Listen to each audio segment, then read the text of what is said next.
Hello Mzansi, MaKhumalo opened up about her sex life and how it's like sharing a man. There's no competition. He does not talk about his issues. It's me time. We have good sex and love. I'm in a happy marriage and proud of my husband. Speaking of how she met her husband, Tobile said, I met Musa Mseleku way back and I was still in high school. Today they are celebrating 15 years in marriage. And MaKhumalo bought a new car to celebrate her success and her milestones.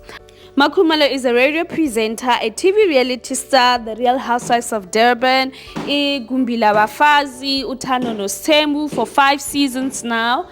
Anyway, congratulations to MaKhumalo buying herself a car. She works very hard for it.